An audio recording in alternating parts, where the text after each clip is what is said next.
Now, many turn to the book of Proverbs because it gives positive and negative principles for successful living, no matter the situation. The book applies to everyday life.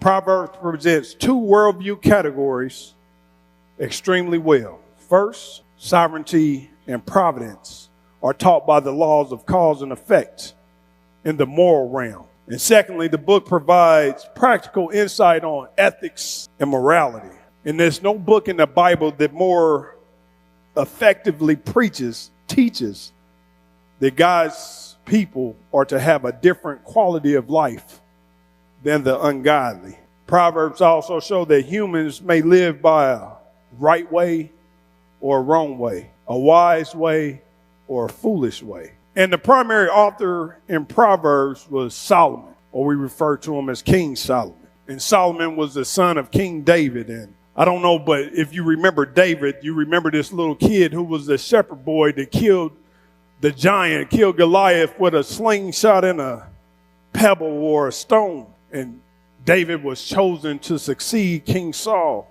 He was known as a man after God's own heart. And Solomon is King David's son. So some of this had to run off of him. He was the direct heir to the throne. And Solomon was known for his wisdom.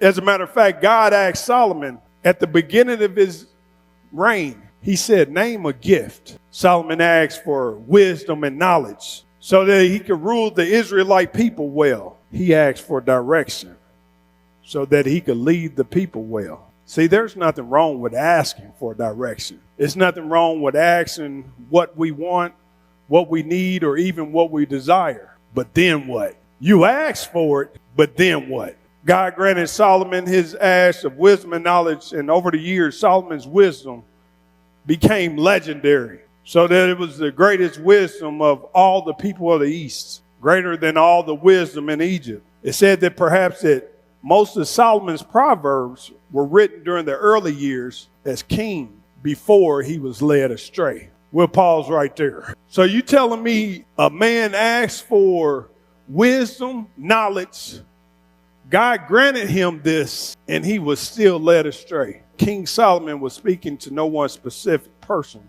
but offering general wisdom. He was speaking to people for generations to come. He was speaking so that you and I might better understand what wisdom looks like before we go astray.